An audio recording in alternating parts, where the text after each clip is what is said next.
Hola, ¿qué tal? Buenas tardes. ¿Me pueden escuchar? ¿Me confirman, por favor? Sí se escucha, doctor. Ok, bien, vamos a empezar con la clase, ¿ya? Sin mayor preámbulo. Voy a compartir la pantalla un momentito.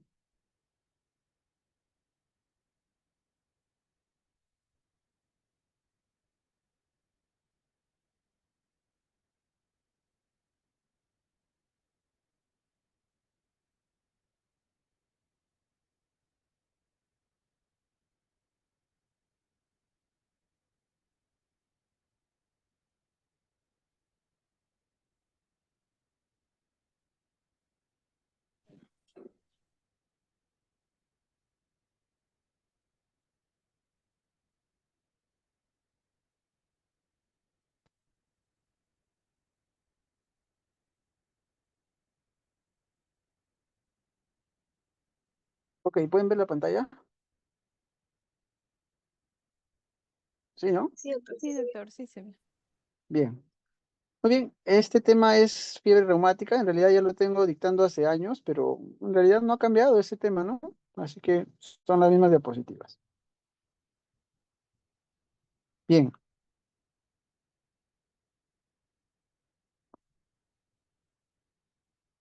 en realidad este es un tema corto, sencillo, no tiene,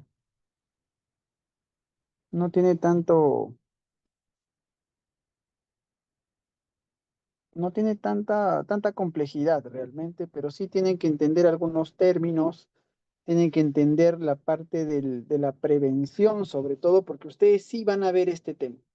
Ustedes como médicos serumistas se van a enfrentar a esta problemática que realmente en países del tercer mundo, pues todavía seguimos teniendo este problema. En países desarrollados ya no existe esta enfermedad y vamos a ver cómo se desarrolla. Bien, fiebre reumática. Es una enfermedad que puede afectar a muchos órganos y está causada por una reacción autoinmunitaria. Eso quiere decir que el propio cuerpo se ataca y está producida por una infección causada por estreptococos del grupo A. Estos estreptococos del grupo A van a provocar una reacción cruzada en nuestro sistema inmunológico, haciendo que los anticuerpos que se formen frente a ese estreptococo ataquen también a nuestro propio sistema. Es una enfermedad importante en países en vías de desarrollo, responsable de más de 250.000 muertes de personas jóvenes por año en todo el mundo. La enfermedad cardíaca reumática constituye la principal secuela de esta fiebre reumática. No confundan, una cosa es fiebre reumática y otra cosa diferente es la enfermedad cardíaca reumática. Son cosas diferentes, ¿sí? Normalmente la fiebre reumática tiene un pico de incidencia en adolescentes, niños, adolescentes, entre los 5 y 15 años de edad, ¿no? Y puede haber recurrencias, o sea, si una persona tiene fiebre reumática, puede volver a tener fiebre reumática, siendo más frecuentes en adolescentes y adultos jóvenes. Bien, ¿cuáles son los factores de riesgo y cuál es la vía patogénica para este tema de la fiebre reumática? En principio, las condiciones de hacinamiento, la pobreza, la vida rural, son factores que condicionan colonización o condicionan estar en contacto de una manera más prevalente con el estreptococo. Entonces, todos estos factores de hacinamiento, pobreza, la vida rural, nos exponen a los estreptococos del grupo A con mayor frecuencia. Estos estreptococos van a infectar las vías respiratorias altas, produciendo muchas veces infecciones asintomáticas, como ven ahí, Eso hace que no acudamos a pedir atención médica, que tengamos un diagnóstico y un tratamiento inadecuado. Y después de adquirir esta infección de la vía respiratoria alta, en aquellas personas con susceptibilidad hereditaria, especialmente mujeres, se va a producir la fiebre reumática aguda. Entonces, todo nace con la exposición a los estreptococos. La exposición a los estreptococos provoca infección de las vías respiratorias altas y ello, en aquellas personas con susceptibilidad hereditaria, genera fiebre reumática. Esta fiebre reumática aguda, si es que obviamente no se da un tratamiento, una profilaxis adecuada, puede terminar generando cardiopatía reumática. La fiebre reumática mal tratada, mal diagnosticada, a la larga puede provocar cardiopatía reumática y eso puede conllevar a, usualmente afecta las válvulas del corazón. Estenosis mitral, insuficiencia mitral, estenosis aórtica, insuficiencia aórtica, y eso hace pues que las personas requieran cirugía cardíaca muchas veces para reemplazo de esas válvulas, o se presenta con insuficiencia cardíaca y eso aumenta su morbimortalidad. Con respecto a la fisiopatología, debemos de entender que los estreptococos del grupo A tienen un antígeno y ese estímulo antigénico está representado por el estreptococo beta hemolítico del grupo A. Y de este estreptococo, específicamente la proteína M. La proteína M es un componente de la pared celular del estreptococo del grupo A contra el cual se van a formar anticuerpos en nuestro organismo para poder combatirlos. Pues, ¿no? La fiebre reumática, importante con esta información acá en medio, la fiebre reumática no aparece en las infecciones causadas por otras cepas de estreptococos en sitios distintos como la piel. Solamente aparece con estreptococos del grupo beta hemolítico, grupo A, y por faringitis. ¿Sí? Faringitis. Bien, entendiendo un poco más de la fisiopatología, acá tenemos a la orofaringe, cuando los estreptococos están en contacto con el epitelio orofaringio, lo infectan. Inicialmente van a salir en defensa de ello nuestro sistema inmunológico innato, los monocitos, los macrófagos, los cuales los van a fagocitar y van a presentar los antígenos, ¿no? Al sistema inmunológico adquirido, ¿cierto? Entonces, las células T, las células B interactúan y finalmente se van a producir anticuerpos. Estos anticuerpos contra los estreptococos que nos acaban de infectar. Lamentablemente, estos anticuerpos van a, no solamente van a atacar a los estreptococos, sino van a formar una reacción cruzada, porque a nivel del corazón, específicamente en el endotelio valvular, va a haber una predisposición o una similitud inmunológica que va a hacer que este anticuerpo se adhiera a la superficie del endotelio valvular, provocando de esta manera un proceso inflamatorio a esa zona. Se van a producir citoquinas proinflamatorias que van a condicionar inflamación de este endotelio. ¿Todo por qué? Por una reacción cruzada de nuestro organismo frente a esos anticuerpos, ¿no? Entonces, de esa manera se inflama la superficie cardíaca. Es por eso que los pacientes, una de las manifestaciones de la fiebre reumática es la carditis, que puede ser de inflamación del endocardio, inflamación del miocardio, del pericardio, una pancarditis. Anatomopatológicamente, la fiebre reumática aguda se van a encontrar lesiones inflamatorias focales, diseminadas o difusas, ¿no? Son muy característicos, ojo con esto, pregunta examen, son muy característicos en el corazón los cuerpos de Asher, ¿no? ¿Qué son los cuerpos de Asher? Anatomopatológicamente son focos de degeneración fibrinoide rodeados de linfocitos, macrófagos hinchados, llamados células de Antigen, ¿no? Eso es la característica anatomopatológica de la fiebre reumática, los cuerpos de Asher. Siempre preguntan eso, ténganlo en cuenta. Bien, vamos a las manifestaciones clínicas. La fiebre reumática usualmente aparece a las 2 a 3 semanas después de la infección estreptocócica. Hay un tiempo de ventana en el cual se van a ir formando los anticuerpos.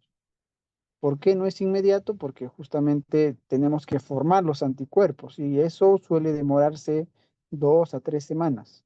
Después de que adquiero el estreptococo, se forman esos anticuerpos y las manifestaciones suelen aparecer en ese tiempo. El síntoma o la manifestación más común es la fiebre, 90% de los casos, y no suele ser tan alta, bordea los 38. Después, en frecuencia, tenemos las manifestaciones articulares hasta en el 75% de los casos y vamos a tener poliartritis migratoria, generalmente de grandes articulaciones, que se autolimitan pero pueden persistir hasta las 4 semanas. La carditis es otra manifestación en el cual existe, como habíamos mencionado, pancarditis. Puede haber afectación del pericardio, puede haber afectación del miocardio o del endocardio.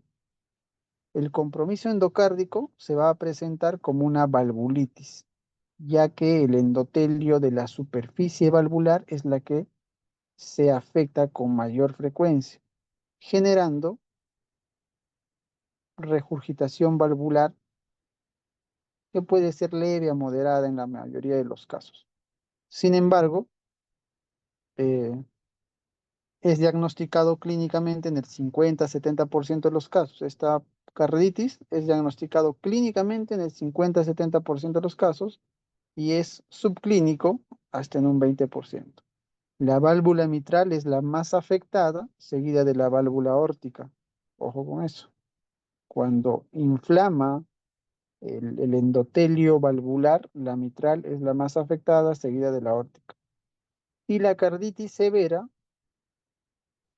es decir, una inflamación severa del endotelio valvular que genera insuficiencia mitral o aórtica severas, se ve, es un poco frecuente y se describe hasta en un 20%. Seguimos con las manifestaciones. La corea, por ejemplo, son movimientos involuntarios, ¿no? En forma de baile, movimientos involuntarios un poco groseros en forma de baile. Se da hasta en un 15% y especialmente se ve en mujeres. Los nódulos subcutáneos, ya las manifestaciones cutáneas son un poco más raras, 5%, son pequeños, no duelen y aparecen sobre superficies extensoras. El eritema marginado, menor del 5%, ¿no? Ya es un eritema en forma de anillo que aparece en brazos, dorso, piernas, no duele y no pica. Ojo con este dato que está acá al final, ya que hasta un 60% de los pacientes con fiebre reumática evolucionan a cardiopatía reumática. 60%, es decir, la mayoría a quienes les da fiebre reumática van a tener consecuencias cardíacas, cardiopatía reumática. Y la cardiopatía reumática no se produce de forma inmediata. Eso ocurre a lo largo de los años, aproximadamente 15 a 20 años después. Ojo con ese dato. Entonces, la fiebre reumática, como hemos visto, puede afectar lo más común es que afecte el endocardio valvular, ¿no? La mitral y la aórtica, produciendo inflamación, regurgitación valvular en la fase aguda. Eso de ahí se resuelve al cabo de semanas y también puede haber afectación del miocardio y pericardio, pero a la larga, estas personas que han tenido fiebre reumática, a la larga, con unos 15, 20 años después de haber tenido fiebre reumática, desarrollan lo que es la cardiopatía reumática. Desarrollan la cardiopatía reumática o antes llamada fiebre reumática crónica, ¿no? Esto lo hacen 15 a 20 años después, no lo hacen tan rápido, ¿de acuerdo? ¿Y en qué consiste esta cardiopatía reumática? En compromiso valvular. Especialmente si afecta la válvula mitral. 50-60% de los casos, solo la válvula mitral está afectada. Aórtica y mitral, 20%. Y las válvulas del lado derecho ya son mucho más raras su afectación. Entonces, principalmente lo que produce es estenosis mitral. ¿Por qué produce estenosis mitral? Por la inflamación crónica que que esta enfermedad deja. Entonces se produce engrosamiento de las válvulas. Esta es la válvula mitral. Acá vemos que hay engrosamiento de las válvulas. La válvula, miren, acá está engrosada. Esta es la válvula aórtica, está engrosada. Esta es la válvula mitral. También vemos que tiene un engrosamiento. Fusión y acortamiento de las comisuras. Las comisuras están acá, se han fusionado y se han acortado. Y las cuerdas tendíneas también se acortan y sufren un engrosamiento, ¿no? Estas son las cuerdas tendíneas engrosadas, acortadas, y esto provoca estenosis mitral. La mayoría de las veces provoca estenosis mitral. ¿Puede haber insuficiencia mitral asociada? Sí, pero predomina la estenosis mitral. Y eso lo ves pues en personas jóvenes, ¿no? Por ejemplo, pacientes de 30 años que vienen por insuficiencia cardíaca, le haces un ecocardiograma, tiene estenosis mitral. Y uno, por el ecocardiograma, puede saber si esa estenosis mitral es de causa reumática, ya que por ecocardiograma hay ciertas características que nos hacen pensar en etiología reumática.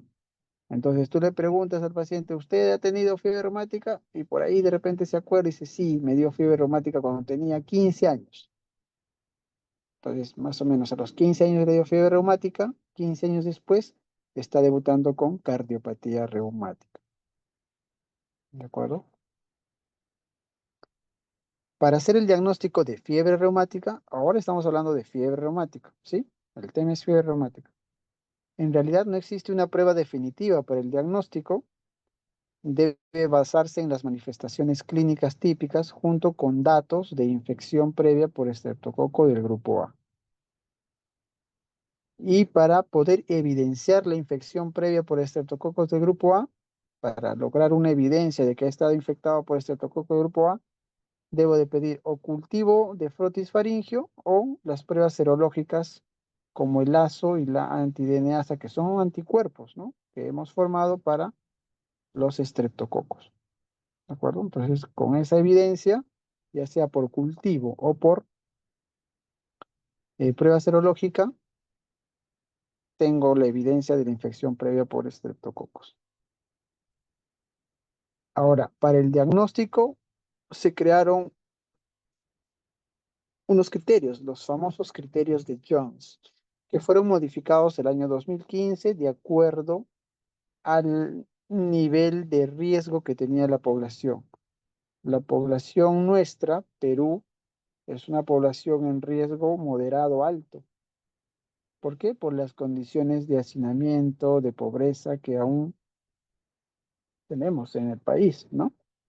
Entonces existen criterios mayores y criterios menores para hacer el diagnóstico.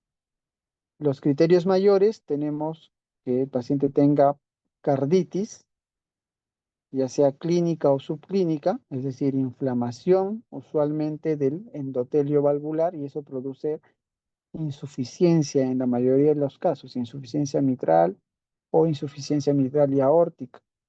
Y eso se escucha clínicamente con el soplo, ¿no? Otro criterio mayor es la artritis, que puede ser mono o poli, la corea, el eritema marginado y los nodos subcutáneos, los síntomas que hemos visto. Criterios mayores todos ellos. Criterio menor, que tenga una sola articulación afectada, monoartralgia, fiebre mayor o igual de 38, velocidad de sedimentación globular elevada o una proteína C reactiva elevada, o ambos, ¿no? Y que el intervalo PR esté prolongado. Prolongación de intervalo PR, como un bloqueo AB de primer grado. Eso se produce por la inflamación asociada, ¿no? Entonces, el diagnóstico lo hago cuando obtengo dos criterios mayores o un criterio mayor y dos menores, o en todo caso, tres menores, ¿no? Ahí se hace el diagnóstico. Existen diagnósticos diferenciales, ¿no? Para la fiebre reumática, desde una artritis séptica, una artritis reactiva, artritis idiopática juvenil, etcétera, hasta enfermedades cardíacas netamente puras, como una endocarditis, una miocarditis viral, etcétera, ¿no?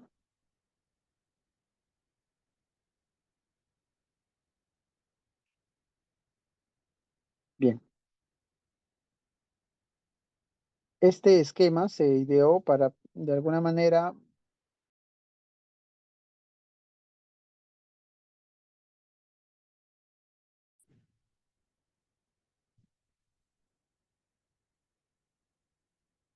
hola, ¿me escuchan? Sí, doctor, sí se le escucha. ¿Hasta dónde me escucharon? ¿Me está escuchando? Sí, ¿no? Sí, lo que sí no se ve ahorita en la pantalla. Ah, ahorita se ha dejado de compartir. A ver, un toque.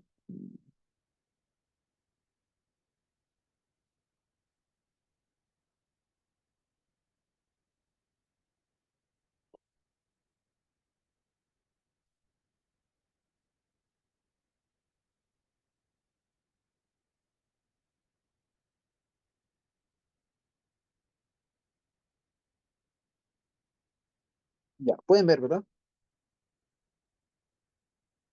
Sí, sí, doctor. Ya, ok. Este cuadro se ideó para hacer más o menos un diagnóstico abreviado. Aquellos pacientes que se manifiestan con problemas articulares, como dice ahí, y yo detecto que tiene PCR o velocidad de sedimentación globular elevada, con o sin fiebre, hay que tener la sospecha alta. Síntoma articular con BCG o PCR alto, ya con o sin fiebre, a esos pacientes es probable que sea una fiebre reumática. Hay que solicitarle un ecocardiograma dentro de las 12 semanas.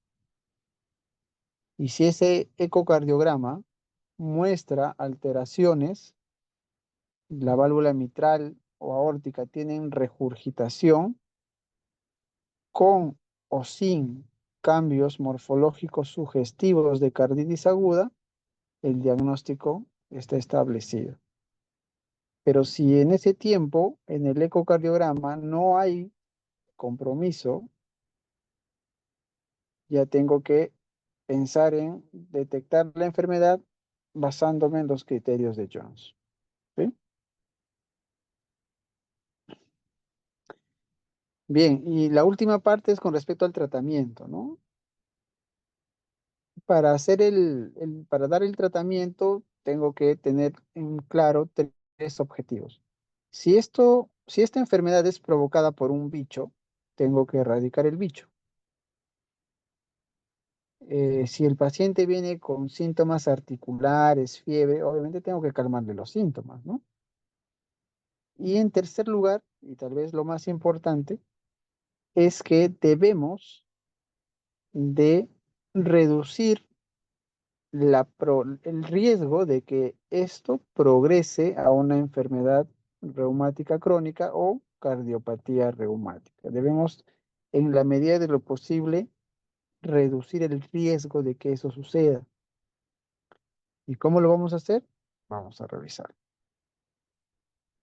Para erradicar el germen, todos los pacientes con fiebre reumática aguda deben recibir tratamiento antibiótico.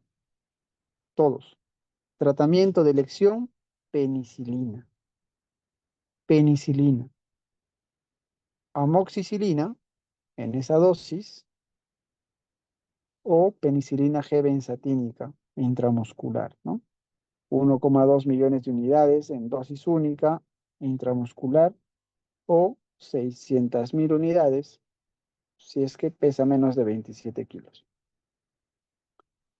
Si es alérgico a las penicilinas, macrólidos, ¿de acuerdo? Macrólidos. Entonces, una vez que yo detecto un paciente con una posible fiebre reumática, tengo que darle antibiótico. De preferencia, penicilinas en esas dosis. Si es alérgico, macrólidos.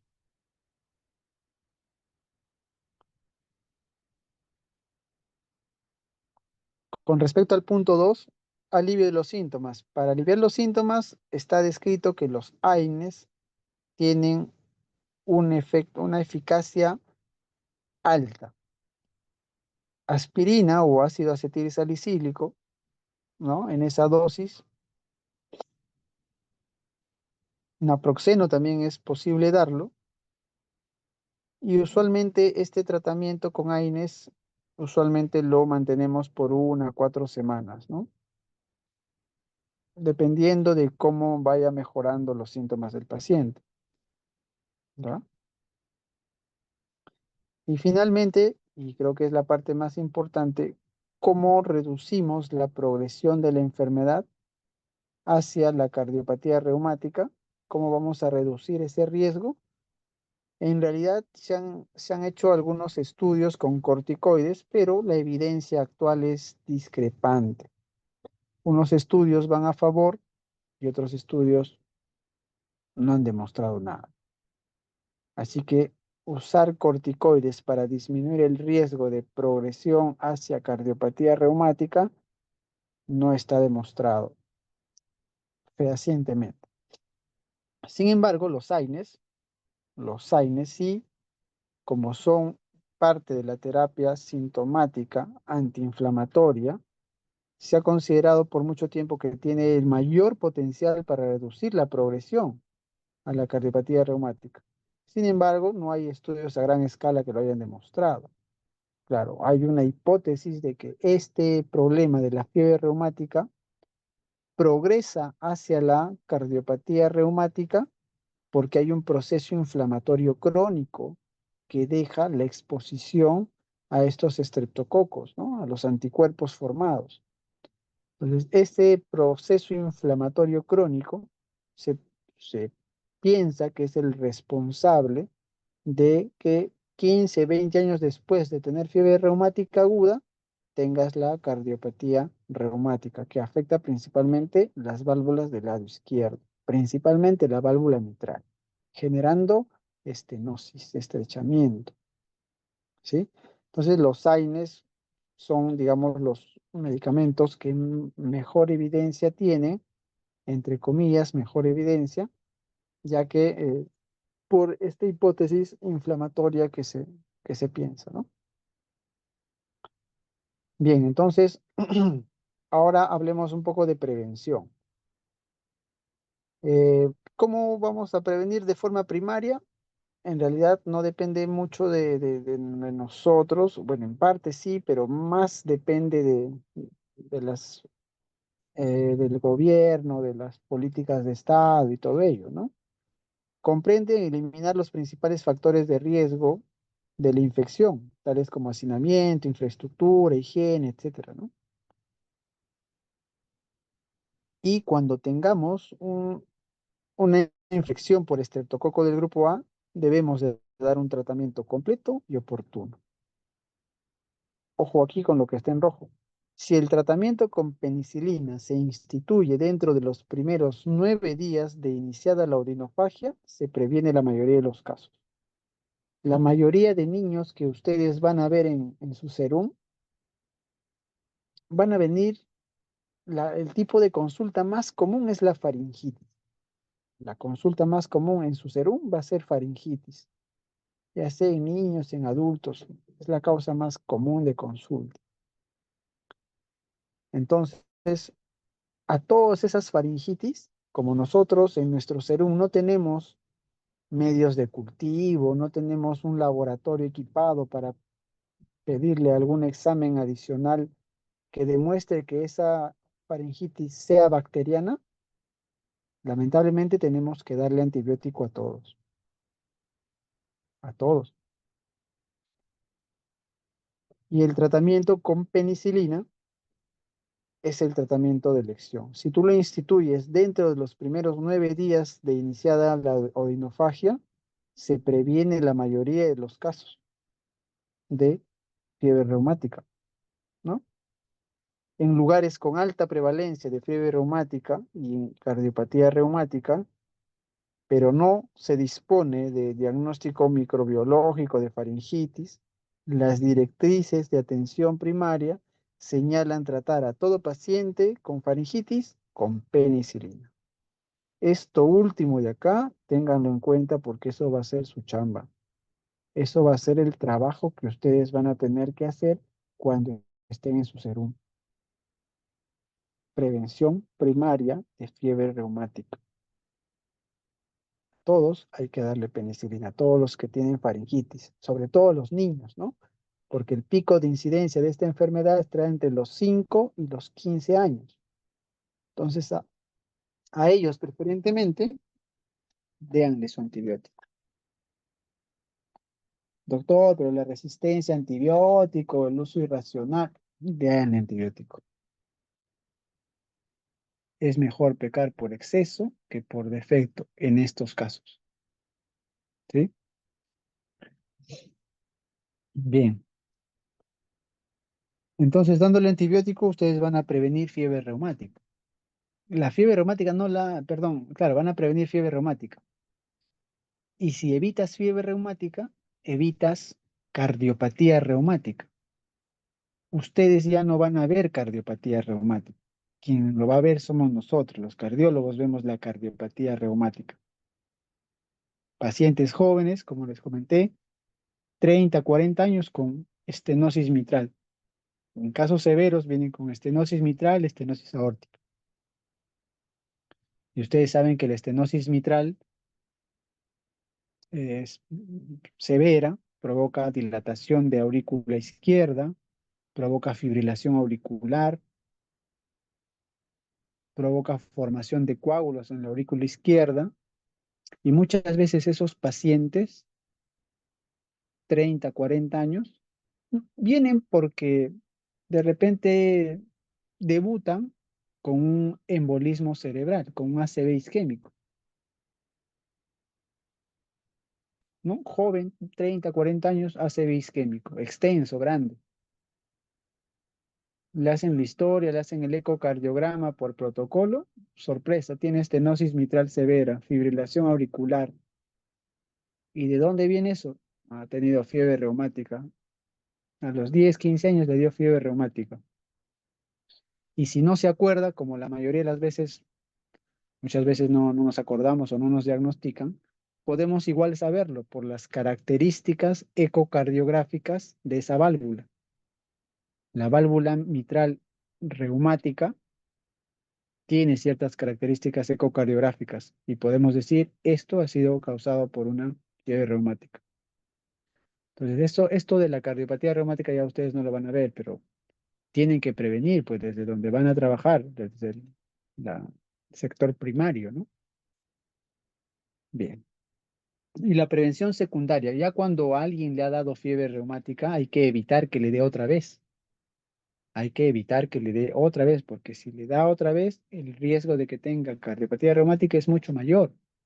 Ya no será el 60%, será el 90%.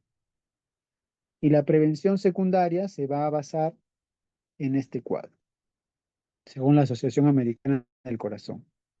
Si ha tenido fiebre reumática sin carditis, debe recibir profilaxis antibiótica. Profilaxis antibiótica. Durante 5 años después del último episodio de fiebre reumática o hasta los 21 años, lo que sea más prolongado. Debe recibir antibiótico 5 años después del último episodio de fiebre reumática o hasta los 21 años, lo que sea más prolongado. ¿Tanto tiempo? Sí, tanto tiempo. Así es, lamentablemente. Aquellos que han tenido fiebre reumática con carditis, pero sin valvulopatía residual, la profilaxis antibiótica va a los 10 años después del último episodio o hasta los 21 años, lo que sea más prolongado. Y si ha tenido fiebre reumática con valvulopatía persistente, evidente en la ecocardiografía, profilaxis antibiótica durante 10 años ulteriores al último episodio o hasta los 40 años, lo que sea más prolongado. Entonces, en cualquiera de los casos, necesitan profilaxis antibiótica. ¿Con qué?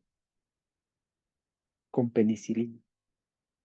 La prevención secundaria también se hace con penicilina. Penicilina G benzatínica, 1,2 millones de unidades intramuscular cada mes, mensual. O, si no quieres agujas, lo puedes hacer por vía oral, 2 veces al día, pero es menos efectivo. Y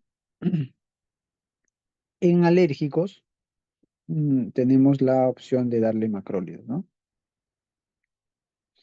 Tenemos la opción de darle macrólidos. Bien, eso era lo que quería compartir. No hay más. No sé si tienen alguna duda, pregunta. Con gusto.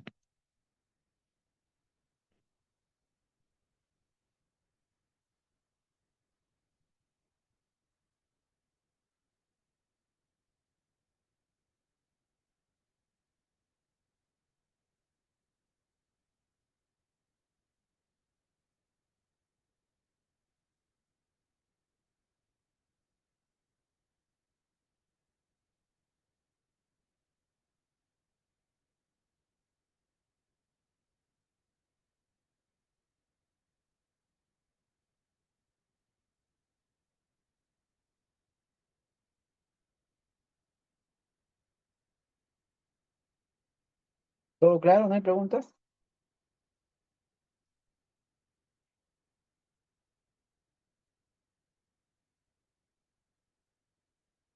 Sí, doctor, todo claro.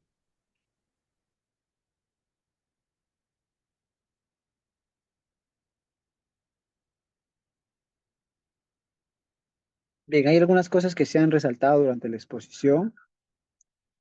Eso ténganlo en cuenta para el examen, ¿no? ¿Ya? En realidad, fiebre reumática es sencillo, es un tema recontra fácil. Tengan en cuenta que esto de la prevención es importante porque esto va a ser su chamba, entonces sí o sí lo tienen que saber. Sí o sí lo voy a preguntar, ¿de acuerdo? Prevención secundaria. Ojo con eso, prevención secundaria. ¿Va a venir el examen? Sí, va a venir el examen. ¿Qué más? Y bueno, para hacer el diagnóstico, pues, ¿no? ¿Cómo hago el diagnóstico? ¿Quién es el responsable de esta enfermedad? Ya saben que es un germen, ¿no? El principal antígeno responsable de esto, ya saben que es la proteína M, ¿no? Bien. Bueno, si no hay preguntas, entonces nos vemos en una siguiente.